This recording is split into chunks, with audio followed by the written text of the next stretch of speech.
Koordinat Kartesius. Perhatikan zona wilayah di sekitar rumah Cita berikut. Di sekitarnya terdapat berbagai fasilitas umum seperti sekolah, rumah sakit, pasar, taman kota, dan stasiun. Dalam matematika, posisi fasilitas umum dari rumah Cita dapat digambarkan dalam sebuah bidang Kartesius. Bidang Kartesius ditemukan oleh seorang matematikawan Perancis bernama René Descartes. Istilah Kartesius berasal dari nama Descartes yang diubah ke dalam bahasa Latin. Bidang Kartesius terdiri dari sumbu X yang membentang dari kiri ke kanan atau horizontal, dan sumbu Y yang membentang dari atas ke bawah atau vertikal. Sumbu X dan sumbu Y saling tegak lurus dan berpotongan di titik asal atau titik nol. Dari titik 0 ke kanan, X bernilai positif, sedangkan dari titik 0 ke kiri, X bernilai negatif. Dari titik 0 ke atas, Y bernilai positif, sedangkan dari titik 0 ke bawah, Y bernilai negatif. Bidang Kartesius dibagi menjadi 4 wilayah yang disebut kuadran. Kuadran 1 dengan nilai X dan Y positif. Kuadran 2 dengan nilai X negatif dan Y positif. Kuadran 3 dengan nilai X dan Y negatif. Dan terakhir, kuadran 4 dengan nilai X positif dan Y negatif.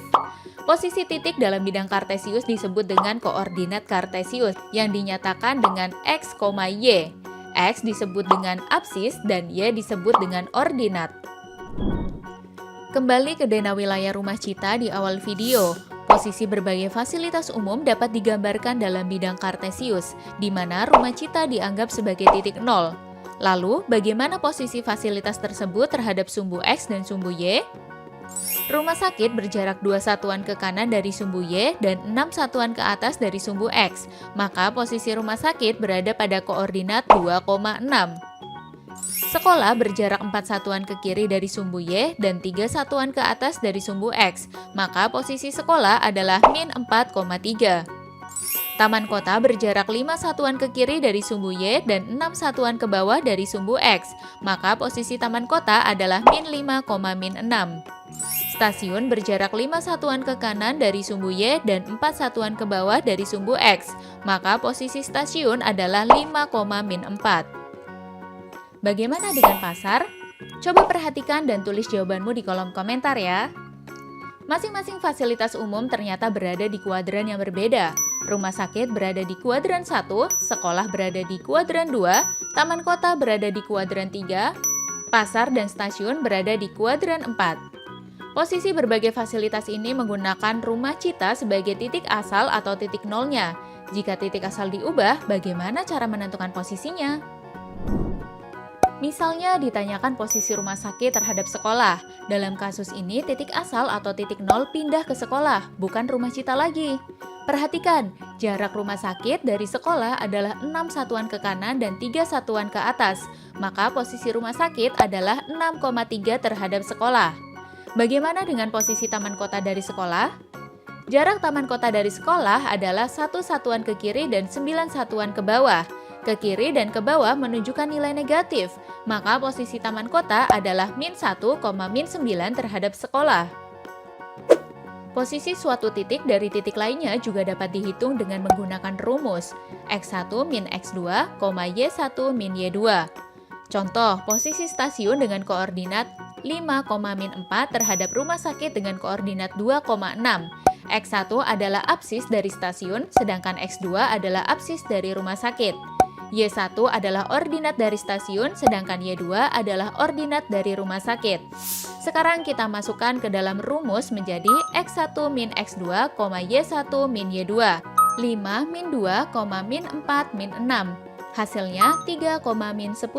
Jadi posisi stasiun adalah 3, min 10 terhadap rumah sakit atau jaraknya 3 satuan ke kanan dan 10 satuan ke bawah.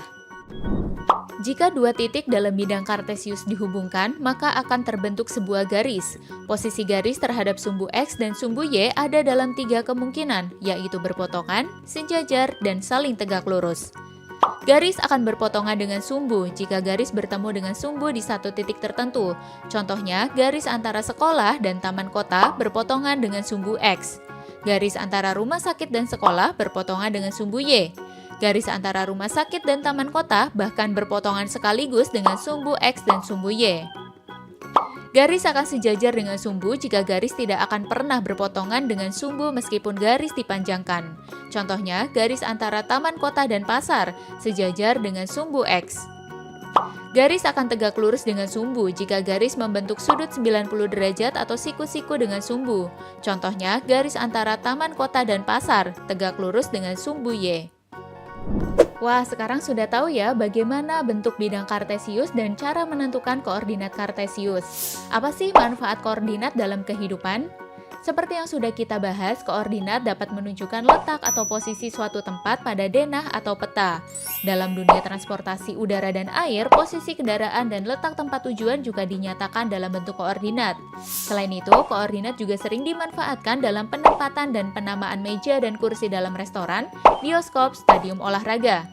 Arsitek juga banyak menggunakan koordinat ketika membuat rancangan gedung. Banyak ya kegunaannya. Dalam menyambut Pekan Olahraga Nasional, diadakan akrobatik pesawat untuk membentuk formasi tertentu. Berikut masing-masing koordinat dari pesawat. Bangun datar apakah yang terbentuk dari formasi pesawat tersebut? A. Persegi panjang, B. Trapesium, C. Layang-layang, atau D. Jajar kenjang. Coba yuk tulis jawabanmu di kolom komentar. Kalau mau latihan lebih banyak soal topik koordinat kartesius, yuk kunjungi website kejarcita.id atau download aplikasi Kejar Cita di Play Store. Like dan share juga video ini ke teman kecil lainnya ya.